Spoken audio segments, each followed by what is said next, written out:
Chefeteers, today's video is going to be an interview style video, and I'm so excited to bring this to you because it's been a while since I've done an interview, and I was lucky enough to interview Jemma Haythorne, and we talk about body confidence and body image, and really the mindset, like getting really deep down to the root of the mindset around body confidence. It was such a treat getting to interview Jemma. You'll see she just has amazing energy and some really great tangible first steps that you could take if you are somebody who is interested in, adjusting your mindset around body confidence. This was also very lucky timing because the day that this video is coming out, it's also the day that Jemma is relaunching her course, and so she's going to explain all about that, but be sure to go down to the description box if you're interested in learning more, and I believe doors are open for 1 week, so be sure, if you are interested at all, go check it out right away, because the timing of when I'm publishing this video and her doors are open serendipitously came together so well. So I think that it's definitely a sign. And I do normally put out videos every other Wednesday, and this video is coming out in the normal skip week, so it's a bonus video. So I will have another video next Wednesday talking about meal planning. As always, Chefeteers, thank you so much for watching and for your time. Be sure to subscribe if you like this video, and if you want more interview style videos, let me know in the comments, and also let me know if there are people or like experts in certain areas that you would love for me to interview. I would love to interview more people, and I want it to be the best fits for what you're interested in. So be sure to go down to the comments and let me know what subjects you want to hear more about, and if there are any particular experts that you would love for me to interview. And without further ado, let's get into the interview.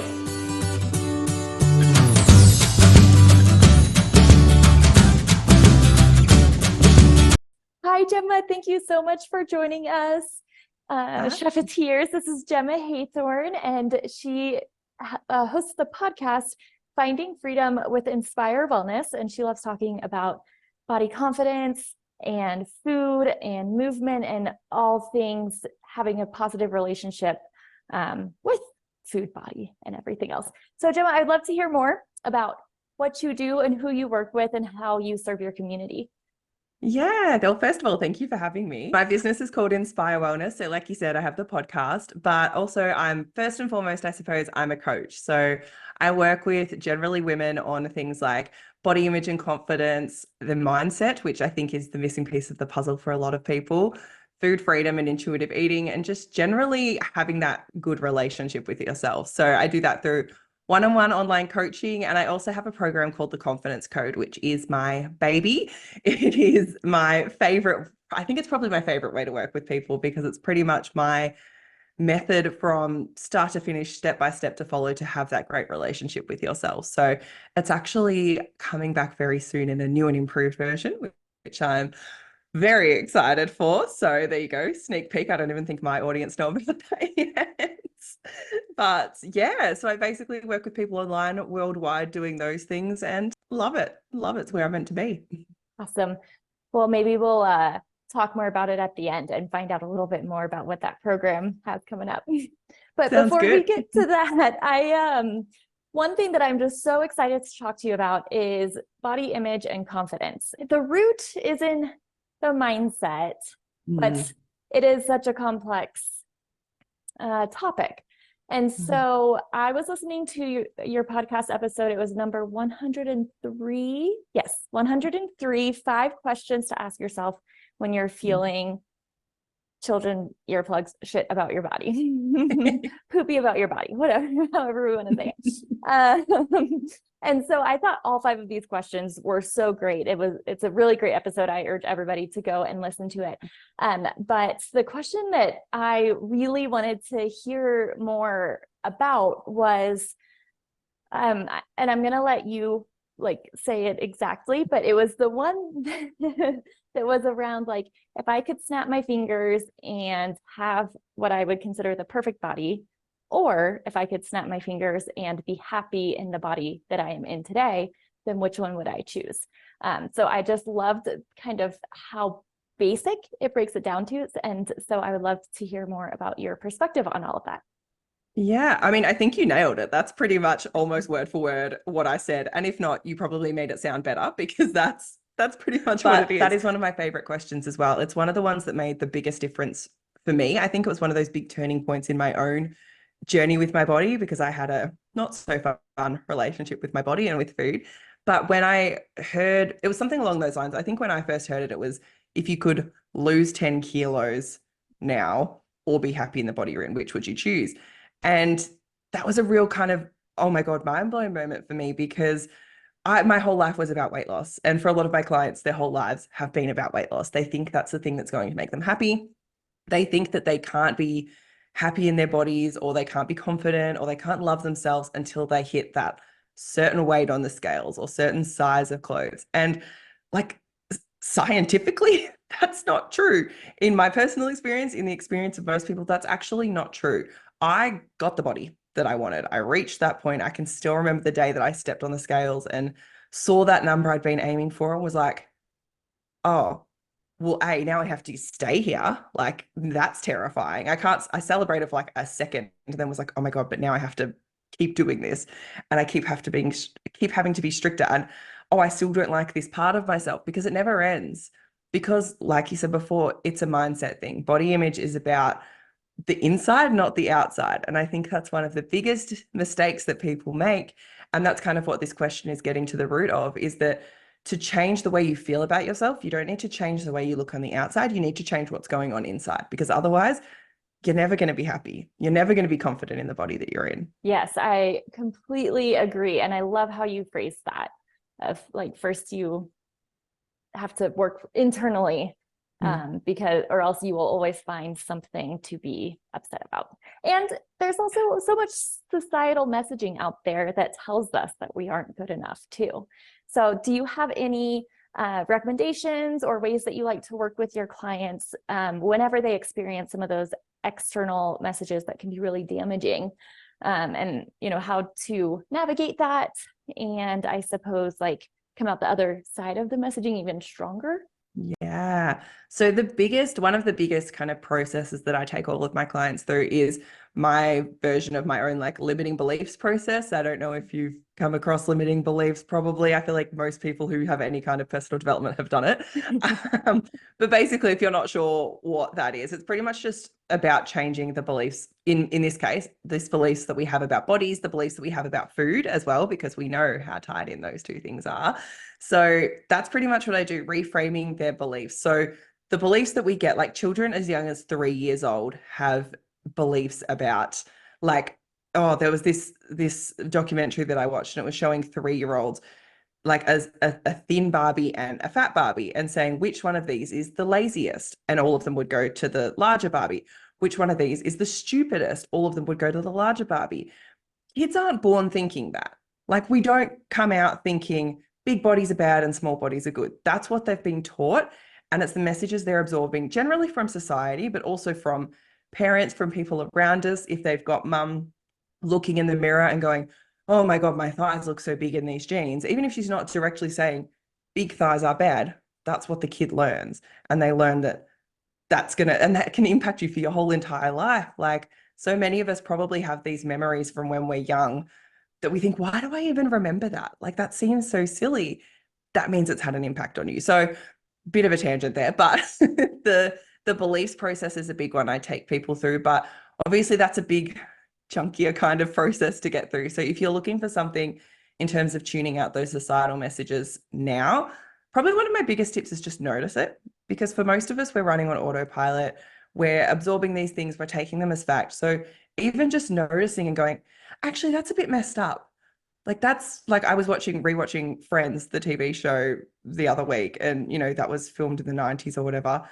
And there was so much of that I was going, oh my God, that's not okay. That's awful, the things that they're saying. So being able to consciously notice that now and go, oh, actually, that's not okay. Or if someone around you maybe makes a comment on someone else's body, noticing, actually, we don't need to do that. That's actually not helpful. That's making it believe, making me believe something about myself a lot of the time. Like I know that when I was younger, if I had friends who were in smaller bodies bag out their own bodies, I would go, oh, well, if that's what they think about themselves, then they must think I'm disgusting. They must hate me, all of those types of things. So being able to first notice these comments that come around and also getting rid of as much of the harmful messaging as you possibly can. Like anytime an ad comes up on my Facebook for a fat burner or like a, I don't know, any of those real diet culture products, I report it as spam because I think that that's what we should be doing. But just hide it. Say, sensitive topics so Facebook doesn't show you these things. Do a bit of a social media cleanse. This is the only kind of cleanse I will ever recommend. Do a social media cleanse. Go through and unfollow anyone who makes you feel bad about yourself. Go through and unfollow anyone who's promoting this yuck kind of way of thinking. That can be helpful even, and then going and then taking it the next step further and go and follow people who have positive messaging, people who are promoting that body acceptance message or that confidence message or that food freedom message. Just find helpful people who are saying the things that you want to believe, even if you maybe don't fully believe them yet. That can be really helpful as well. Nice. Yeah, those are great, like very tangible first steps and things that we could all do like right now. Yeah. That's awesome. And I love you look at it from a very like three-pronged approach of, mindset, food, and body. So can you talk a little bit more about why you think that including all three is so important? Yeah, so this is something, yes, that I am possibly way too passionate about. But I think that mindset's the missing piece of the puzzle for most people. So if we don't like our bodies, like I said, we go and we try and change what's on the outside. And maybe we do that by changing what we're eating, and we go and we take all the chocolate out of the house so that we can't be tempted by it. But it doesn't work. It doesn't last because you're not actually solving the problem. Just hide. Like I had a new client start with me recently who said, well, I don't go into grocery shops. I can't. I can only do click and collect so that they bring it out to me or delivery. And I said, okay, so why? And she's like, well, it's working for me because then I'm not binging, because if I go into a supermarket, I'm going to go and I'm going to buy all the chocolate and I'm going to binge on it. And I was like, okay, but do you want to be able to go into a supermarket? Because sure, maybe this is working in the short term, but is this actually solving the problem? No, you can't walk into a supermarket right now. Like this feels maybe like it's actually not that helpful. And this is what we're all doing. We're all doing these band-aid solutions, these surface level solutions that don't last. When we change, there's something called the neurological levels model, which is something that I teach in my programs. It's not something I came up with. It's by a man called Robert Dilts. But basically, that's kind of like this pyramid of what we need to work on to create sustainable change. And most people are coming in at the bottom of the pyramid. They're changing their environment, so getting the chocolate out of the house.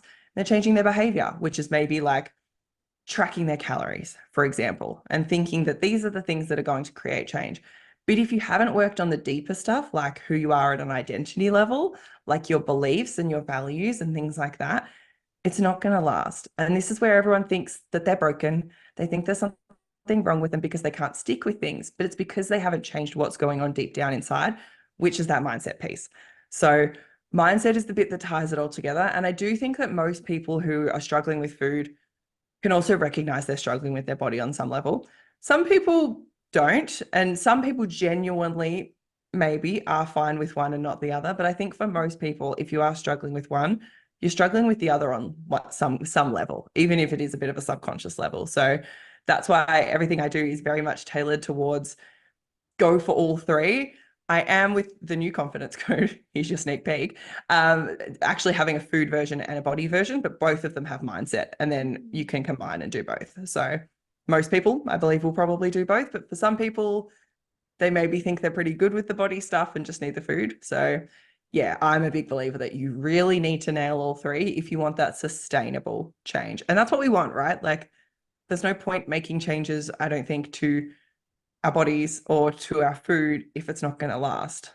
Like that's why I think diets are so silly. We're not going to, well, there's many reasons I think diets are so silly, but we're not going to be on a diet for the rest of our life. Like, do you really want to be on a diet for the rest of your life? Do you really want to be 80 and have your grandkids be like, look, grandma, we made you these cookies. And you're like, oh, can't have that. That's got sugar in it. Like, no, no. So yes, that's why I'm very passionate about all three, because mindset is the thing that really ties it all together.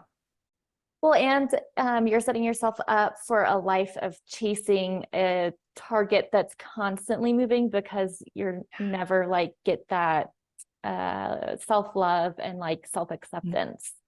Yeah, it's always conditional. Hmm. Like if the way you feel about your body is conditional in the way it looks, your body is going to change. Like it's impossible for your body not to change for the rest of, no matter how much plastic surgery you do, your body is still going to change over your lifetime. So why would you focus on, that's what I don't get. Like, why are we focusing on this when it could change in a year, it could change in 6 months, it could change in 2 months, or we could just work on the thing that's actually going to create the lasting change. And yet we're not doing it because Right. the diet industry is a $72 billion industry. So why Mhm. would we do that?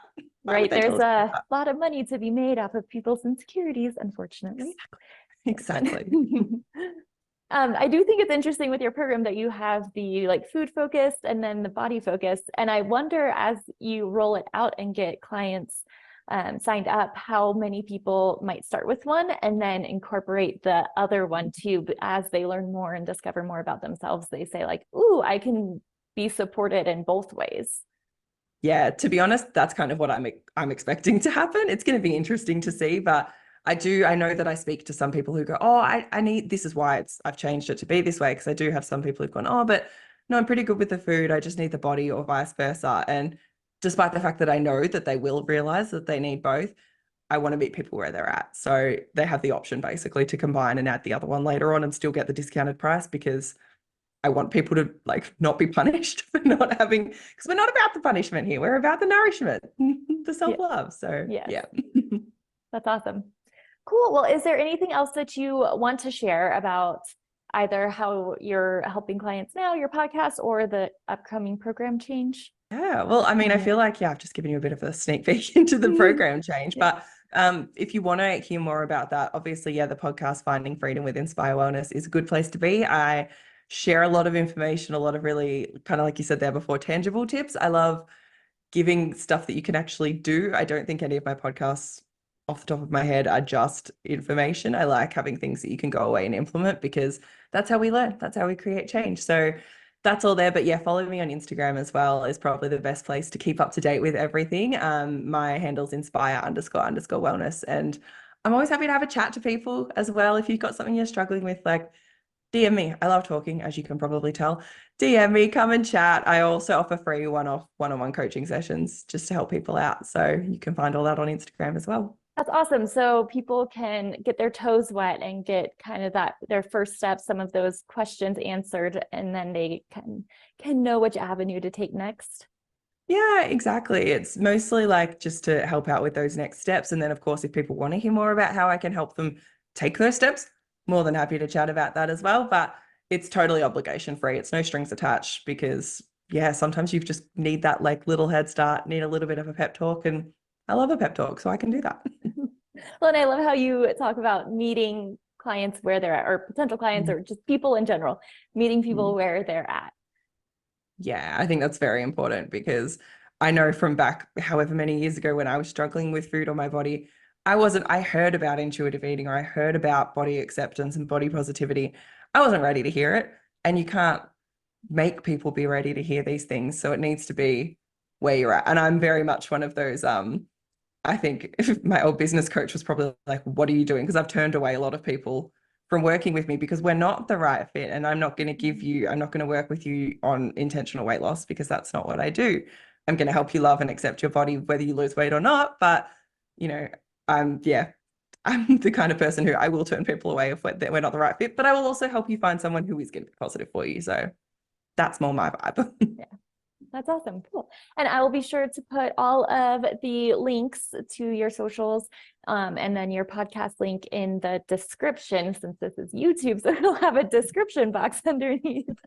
So you all can go down there and connect with Jemma. Amazing. Thank you. Yes. Thank you so much. Have a wonderful rest of your day.